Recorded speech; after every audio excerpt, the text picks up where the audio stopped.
피임약 영상 보면요 댓글이 두루루루루. 피임약을 처음 드시는 분들이 순한 피임약을 많이 찾고 다녀요. 그런 분들이 찾는 게 크게 두 가지가 있거든요. 피임약을 먹으면 안 되는 사람. 그러니까 피임약 사러 오신 분들께 꼭 여쭤보는 것 두 가지가 피임약을 절대 못 먹는 분들이 먹을 수 있는 피임약이 딱 하나 있습니다. 안녕하세요, 몸짱 약사 민지연입니다. 짜잔. 사실 제 채널에 피임 관련된 질문들이 상당히 많아요.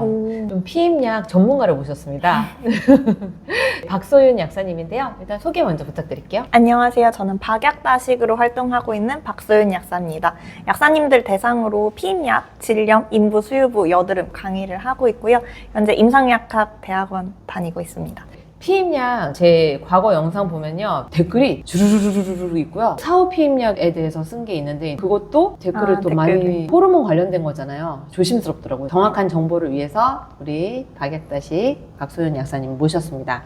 나는 피임약을 처음 먹어요. 처음 접해요. 함량이 낮은 피임약은 어떤 것들이 있고 또 부작용을 최소화할 수 있는 추천 좀 해주세요. 일단 피임약을 처음 드시는 분들이 아무래도 호르몬제에 대한 인식이 우리나라에서 안 좋다 보니까 순한 피임약을 많이 찾고자 해요.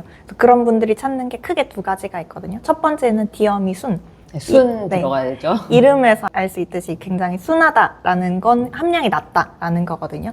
에스트로겐이랑 프로게스테론이 국내 최저 함량, 다른 약들에 비해서 낮게 들어가 있다 보니 아무래도 우리가 피임약을 먹으면 울렁거린다거나 이런 고함량일 때 느껴지는 여러 불편감들이 덜 나타난다는 장점이 있어요. 근데 함량이 낮을수록 무조건 좋은 건 아니라는 것도 아셔야 되는데 많은 분들이 이 부분에 대해서 놓치시고 있어요. 함량이 낮게 되면 부정출혈의 위험은 조금 더 증가합니다. 오히려 부정출혈이 증가래요? 네, 호르몬 컨트롤을 잘 하면서 자궁벽을 탄탄하게 유지를 해야 되는데 이 함량이 떨어지게 되면 이도저도 아닌 느낌이네요. 네, 약간씩 자궁벽이 떨어져 내려오는 그런 부정출혈이 발생할 수 있는데 디어미순이 다른 피임약보다는 부정출혈이 조금 더 있는 편이에요. 그래서 이런 부분을 알고 시작을 하셨으면 좋겠고요.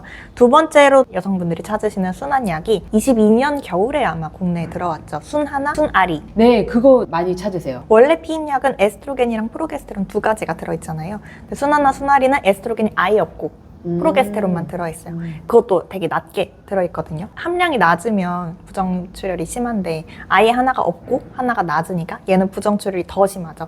어떤 피임약보다도 얘는 부정출혈이 정말 심해서 거의 50% 정도 여성분들이 부정출혈을 경험한다는 데이터도 있고요.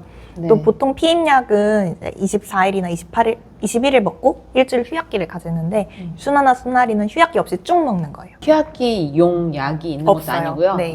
그래서 쭉 이어서 계속 먹는 건데 보통 피임약은 휴약기 없이 쭉 먹으면 생리를 안 하거든요. 네. 근데 순하나 순아리는 그래도 생리를 하는 여성들이 더 많아요. 그럼 효과가 없는 건가요? 피임 효과는 있는데 이제 생리는 하는 거죠. 부정출혈이 있는 거죠. 부정출혈도 잦고 생리를 억제하는 효과도 약하기 때문에 생리를 미루려는 목적으로 쓴다거나 아니면 부정출혈의 억기를 원한다라고 한다는 분들은 이런 함량이 낮은 피임약을 권장드리지는 않아요. 피임 효과는 있지만 생리를 미룰 때는 사용하면 효과가 떨어질 수 있다. 함량이 낮다고 해서 무조건 좋은 건 아니라고 말씀을 해주셨잖아요. 함량이 낮으면 피임 효과는 떨어지나요? 디어미순이 처음에 국내에서 많이 받았던 오해가 그런 부분이에요. 초저함량이다 보니 그런 피임 효과도 떨어지는 게 아닌가? 이런 오해를 많이 받았는데 실제 데이터를 봤을 때 시중에 나와 있는 피임약들의 피임 효과는 유의한 차이가 없습니다. 거의 다 피임 효과는 비슷하다라고 생각해 주시면 되고 보통 우리가 약국에서 사 먹는 피임약은 휴약기가 7일이잖아요. 근데 디어미순은 휴약기가 4일이에요. 휴약기가 짧기 때문에 호르몬이 떨어지는 기간이 낮아서 오히려 피임 효과가 떨어지지 않는 안전하지만 함량이 낮은 그런 피임약이라고 볼 수 있습니다. 근데 다만 만약에 피임약을 자꾸 까먹는 사람이다. 그러면 이 함량 자체가 낮기 때문에 부정출혈이나 피임 실패 가능성이 커질 수는 있겠습니다만 이제 잘 먹는다면 피임 효과는 똑같아요. 그러면 디어미순이나 순아리, 순하나나 이런 것들은 피임약으로서 먹어도 되지만 생리를 미루거나 할 때만 주의를 하면 되겠네요. 네, 생리를 미루려는 목적으로는 크게 권장드리지 않고 나는 부정출혈 절대 없었으면 좋겠다. 이런 분들도 다른 피임약을 좀 더 고민해 보셨으면 좋겠어요. 좀 함량 높은 걸로 먹으면 될까요? 네네. 네. 피임약을 먹으면 안 되는 사람 그것도 좀 알려주세요. 제가 피임약 사러 오신 분들께 꼭 여쭤보는 거 두 가지가 흡연이랑 나이거든요.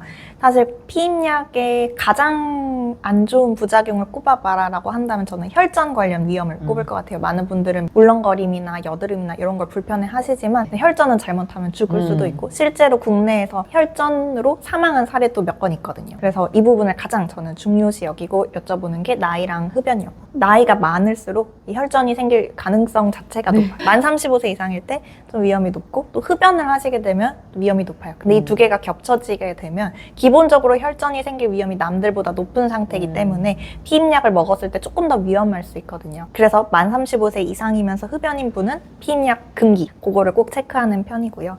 그 외에도 편두통이 심하다, 전조 증상이 있는 편두통이 있어요. 두통이 오기 전에 시야가 좀 흐려진다거나 이런 전조 증상이 있는 편두통은 피임약을 먹었을 때 영향을 받을 수 있기 때문에 금기. 고혈압이나 당뇨가 심하신 분들도 조금 금기에 해당이 돼서 이런 분들은 약사님과 충분히 상담을 하고 피임약을 시작하셨으면 좋겠고요. 피임약의 종류가 굉장히 다양하고 개개인마다 맞는 피임약이 다 달라요. 약사님과 충분한 상담을 하고 구매를 하셨으면 좋겠어요. 혈전 관련 위험이 에스트로겐 때문에 주로 나타나게 되거든요. 그래서 35세 이상이고 흡연을 하셔서 피임약을 절대 못 먹는 분들이 먹을 수 있는 피임약이 딱 하나 있습니다. 아 정말요? 에스트로겐이 없는 피임약이 재작년에 국내에 들어왔다 했잖아요. 그거는 먹어볼 수는 있어요. 흡연을 하시거나 나이가 너무 고령이신 분들은 순하나 순하리로 피임약 시도해보시면 좋을 것 같은데 이제 많은 분들이 그런 위험성이 없는데 순하나 순하리를 찾은 경우가 과거에 있었어요. 처음 들어봤을 때 워낙 순한 줄 알고. 근데 이게 부정출혈 위험이 높다 보니 그런 혈전 관련 위험이 높은 분들이 아니라면 우선적으로 권장드리지는 않지만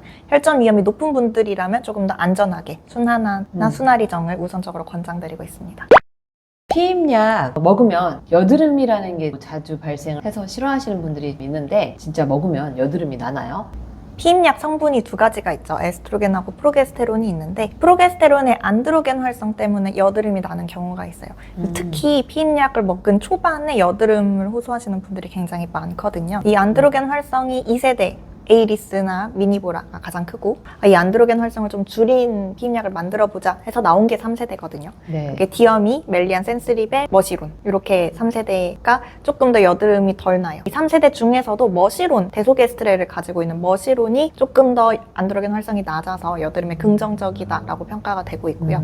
근데 이거보다도 더 여드름에 긍정적인 선택지는 4세대 야즈나 야스민 처방받아야 되죠. 드로스피레논 성분이 얘는 오히려 항안드로겐 효과를 가지고 있어서 있던 여드름도 없애주는 그런 효과를 가지고 있어서 가장 긍정적인 선택지지만 처방을 받아야 하고요. 그러면 무조건 4세대가 좋아 보이잖아요. 근데 아래로 갈수록 혈전 위험이 커요.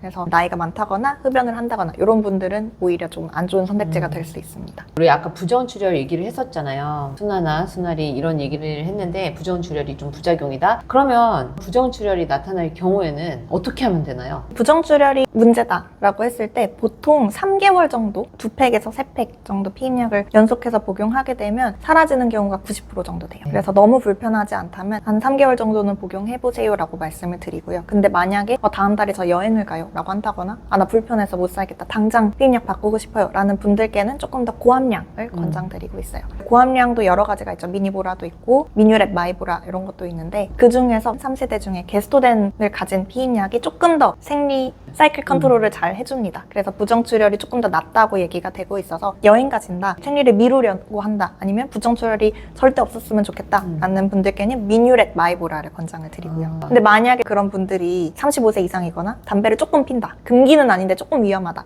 그러면 미니보라.